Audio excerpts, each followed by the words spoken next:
Вот и подошел очередной, уже 4-й патч глубин бездны. Нас будет ожидать добавление кристальных оффхендов, изменения в глубинах и аббатстве. Возможно, изменение грузоподъемности бычков, что, конечно же, повлияет на их стоимость. И куда же мы все без любимой крутки баланса? Кстати, нас еще и отмена баланса караптов ожидает, и возврат серебра с мобов. Но давайте обо всем по порядку. Всем позитивного времени суток, дорогие друзья, вы на канале Evil, и мы, как всегда, начинаем с баланса.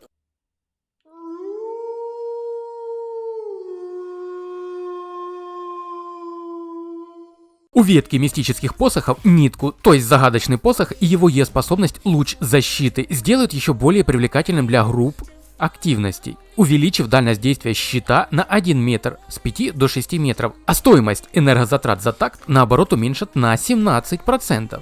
Большой мистический посох продолжает подвергаться порезочному балансу, по словам разрабов, чтобы он не имбовал в игре, ибо нефиг. Решено порезать время действия его Е-способности, остановка времени. Длительность действия против игроков с 3 секунд до 2,5 секунд, длительность действия против монстров с 4 секунд до 3,5 секунд.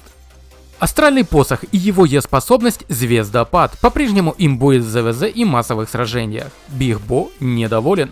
Решено снизить его урон за счет порезки пробивания устойчивости и уменьшения радиуса. Позиционка на посохе теперь выходит в приоритет. Походу, разрабы узнали новое слово.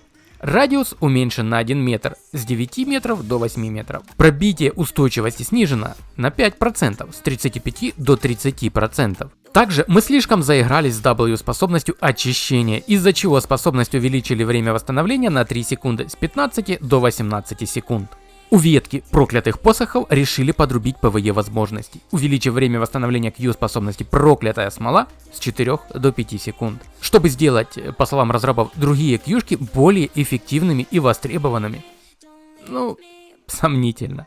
Ветку кинжалов также не обошли стороной, чтобы сбалансировать урон по себе в зависимости от тира предмета и брони на игроке. Клык демона и его Е-способность Кровавый ритуал будет наносить урон по себе в качестве процентного урона от количества нашего максимального здоровья. Разрабам надоело слишком много всего считать в качестве компенса, нам немного апнут урон данной способности. Урон будет повышен на 7%, урон же по себе от третьего применения фиксированный. Урон будет заменен на 20% от общего здоровья в качестве физического урона, что будет наноситься нам в течение 3 секунд.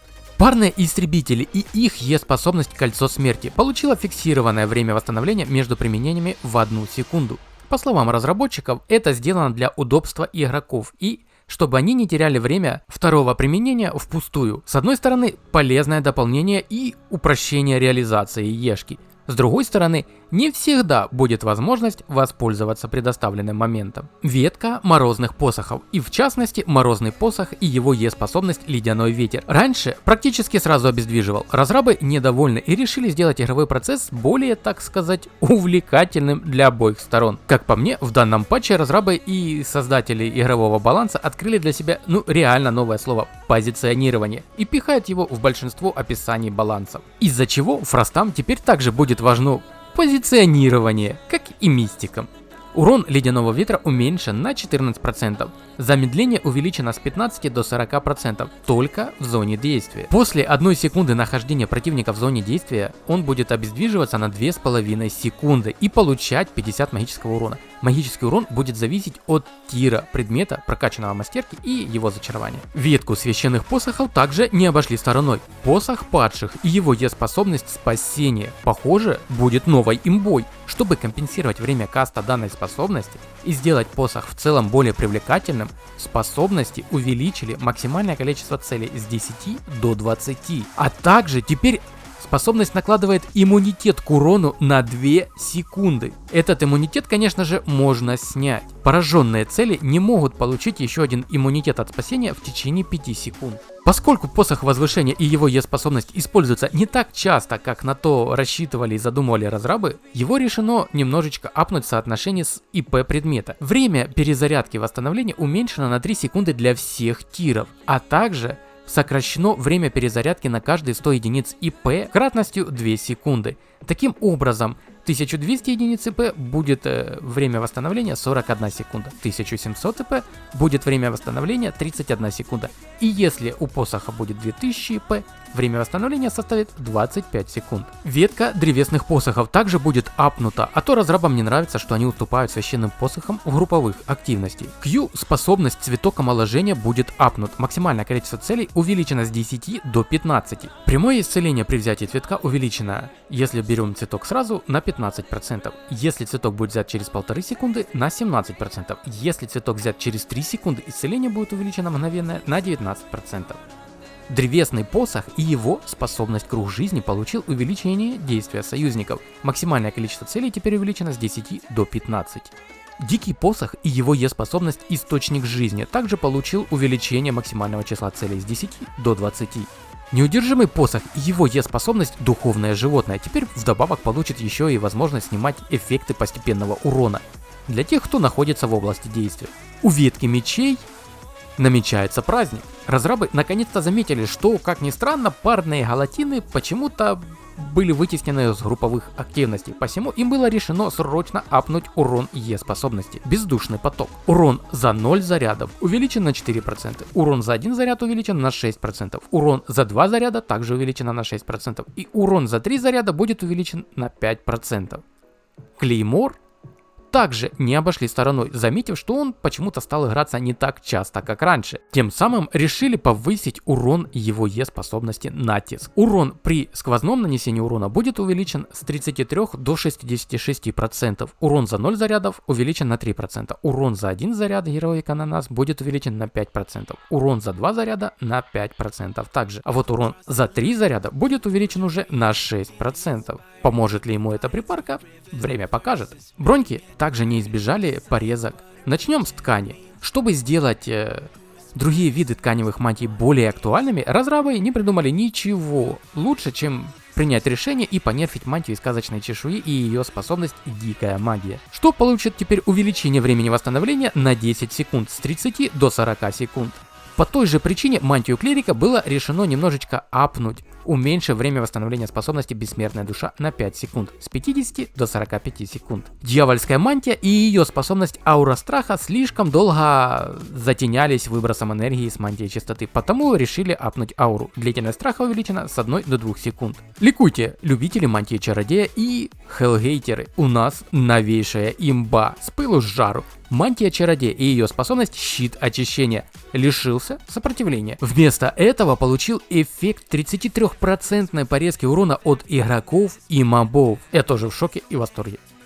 Броня рыцаря и ее способность Стена ветра подверглась праведному балансу разрабов. Сопротивление за заряд было снижено, сопротивление контролю за заряд было увеличено. Многострадальная куртка убийцы и ее способность Засада подверглась очередному нерфу путем уменьшения радиуса действия инвиза с 15 до 13 метров. Ботинки. У дьявольских сандалий теперь бафы от смены позиций действуют и на союзника при применении на него и обмене позиций с ним. Ботинки призрака нехило так апнут, снизив их расход энергии за тик на 1% с 3 до 2%.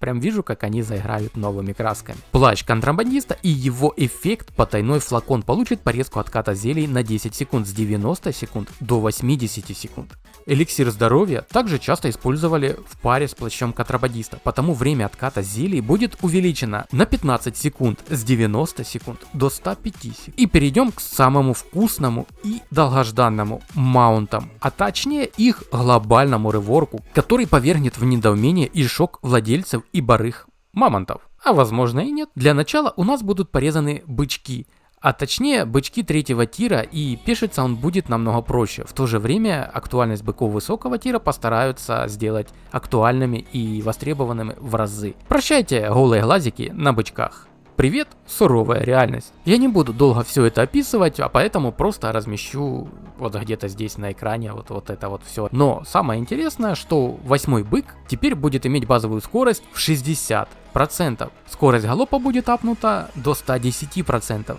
Переносимый вес будет увеличен с 2252 кг до 3200 кг. Сопротивление контролю толпы будет уменьшено с единицы до 0,5.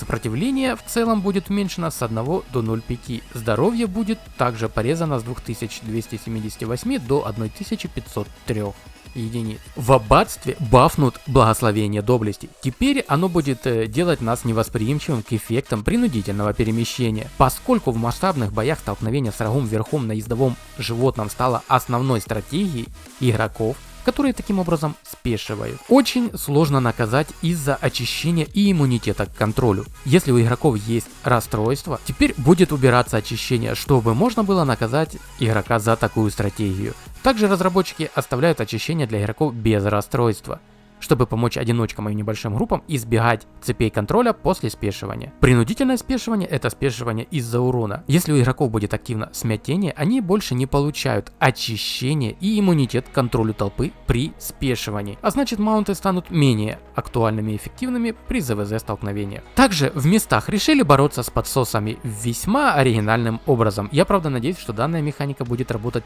только во мгле, иначе гангерам на гайках будет раздолье. В местах очень часто игроки, видя, как два других игрока сражаются, пытаются приблизиться к ним и надеются, что их снесут с помощью АОЕ во время боя. Таким образом, у третьей стороны будут готовы все перезарядки, и она сможет надеяться украсть убийство или убить обоих игроков с низким уровнем здоровья. Чтобы сделать эту стратегию менее эффективной, разработчики теперь применяют 10-секундный таймер на урон и ослабление контроля к игрокам, которых принудительно спешивают, пока двое других игроков сражаются. Используется та же логика и механика обнаружения, что и для длительного 15-секундного восстановления. Принудительное спешивание в местах, спешивание из-за урона, теперь при тех же условиях, что и 15-секундное спешивание противника, если игрока принудительно спешивают при сражении двух других игроков, он будет получать 50% урона, а также снижение силы контроля на 10 секунд. Звучит очень интересно и многообещающе, но как будет по факту, пока не ясно.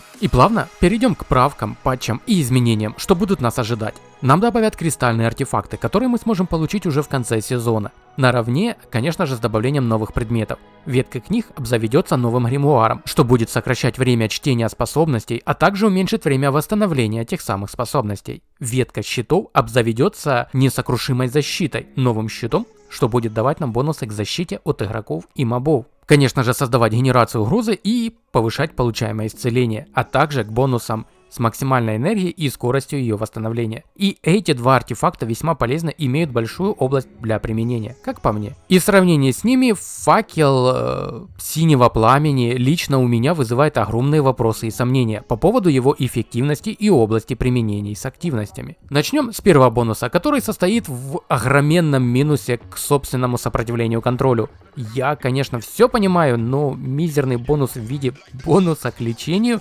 совсем того не стоит. А как вы считаете, друзья, возможно, я что-то не учел и есть игровая активность, в которой данный факел заиграет новыми красками? Что думаете? Напишите об этом в комментариях. Изменения в местах. Сундуки в аббатстве теперь будут давать группе первого открывающего один заряд и рыцарской милости. Также незачарованная смертоносная мгла теперь будет реже иметь вход в Брасилион, но чаще будет иметь выходы в нестабильные пути. В других изменениях нас будут ожидать такие правки. Мобы в проклятых подземельях теперь, конечно же, снова будут давать серебро. Нужно порезать, потом вернуть и сказать, что мы нехило так поработали. Кольца аватара сезона гильдии теперь наконец-таки можно обменять на жетоны сообщества. Ну хоть что-то с ними теперь можно сделать. Для контроллеров курсор контроллера в интерфейсах теперь по умолчанию отключен. Также состояние переключения курсора контроллера запоминается между игровыми сессиями. В исправлениях нас будут ожидать такие правки. Исправлена ошибка, из-за которой персонажи воспроизводили неправильную анимацию «Путь назад» при использовании облика люта кабана Лютик. Исправление в заклинаниях. Стрела демона, вопящий лук. Исправлена ошибка, из-за которой первая поражающаяся цель могла получить больше урона, чем последующие. Исправлены ошибки в интерфейсе. Исправлена ошибка, из-за которой в игровых письмах, связанных с торговыми площадками логова антиквара, не указывался город логово. Исправлена ошибка, из-за которой нажатие на пустом месте в окне чата не приводило к перемещению персонажа. Лично узнать о всех изменениях и правках баланса можно по ссылочкам на официальные источники, что будут ждать вас в описании. Пишите свои вопросы, предложения и дополнения в комментариях, а можем там с вами, как всегда, просто пообщаться, либо что-то обсудить. Как всегда, отвечаю на все комментарии. Оценивать же данную работу работу своим всепродвигающим лайком или нет, решать только вам, друзья, как и подписка на канал. Приятной нам игры и только позитива в процессе. Всех братишек и сестренок по-братски обнял и приподнял. До новых встреч!